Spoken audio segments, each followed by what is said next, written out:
Today, I will talk about realism, which is expressing things as they are. If you go to the theaters today, you may notice that more documentary films are being shown compared to the past. Not only that, but on television, many popular programs showcase the real lives of ordinary people, including celebrities. So what is the secret behind the popularity of documentary films and unscripted reality TV shows that move people? It's undoubtedly the appeal of real stories. There is a power in them that moves hearts, more so than any exaggerated dramatic tale. Art history also has a period where realism became a prominent trend. In the mid-19th century, France faced economic depression after failed reforms. The lives of the working class and the poor became more difficult, and they grew disillusioned with politicians who ignored their realities. During this time, some artists started to move away from the past and began creating paintings that reflected the present reality. This marked the beginning of the 19th century realism movement. Let's take a look at the Burial at Ornans by French artist Gustave Courbet, who is credited with starting the era of realism.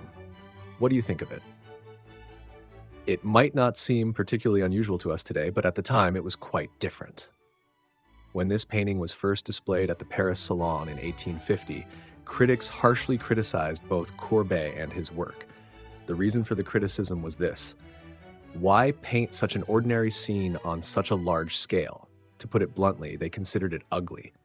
Before this, most paintings depicted mythological scenes or historical events, special, carefully chosen subjects.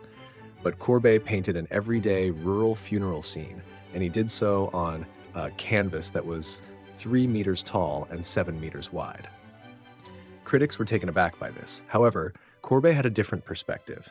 He thought the works of popular neoclassical artists like Ingres and David were escapist fantasies portraying false dreams. For Courbet, the most important thing was to paint the unembellished truth of reality. If you look at works like The Meeting, The Stonebreakers, and Farmers of Flagey on the Returning from the Market, you'll see that even the titles are straightforward. In 1855, the International Exposition was held in Paris, a major global event. However, Courbet's works were rejected from the exhibition, but he didn't back down. With the help of his patron, Alfred Breuillas, he set up a space across from the exhibition hall and opened his exhibition under the banner of the Pavilion of Realism. There, he displayed the artist's studio, a massive painting that was 3.5 meters tall and 6 meters wide. In the center of the painting, Courbet depicted a nude model and himself, while on the right, he painted the wealthy Parisians, and on the left, the working class. Through this painting, Courbet wanted to show the polarized society of Paris at the time. Ultimately, this exhibition gave courage to many ordinary people and became an opportunity to introduce Courbet and realism to the world.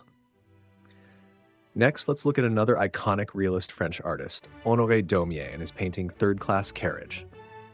Can you see the weary, exhausted faces of the passengers in the dark, crowded third-class carriage? An elderly man is staring vacantly into space, a boy sleeping, and passengers who, though facing each other, all wear expressions of indifference. Daumier was deeply concerned with the reality of the working class, who were marginalized by the corrupt powers and bourgeoisie in France. His critical works often led to imprisonment. In the late 19th century, realism expanded into landscape painting. The artists of the Barbizon school, who lived in the forest of Barbizon away from the city, focused on painting the pure, unspoiled nature around them. Their works, filled with warmth and a sense of connection to nature, left a lasting impact. These realist paintings gave future generations of artists the freedom to think and create, and they ultimately contributed to the rise of Impressionism. Please subscribe and press like to support this channel. Thank you very much.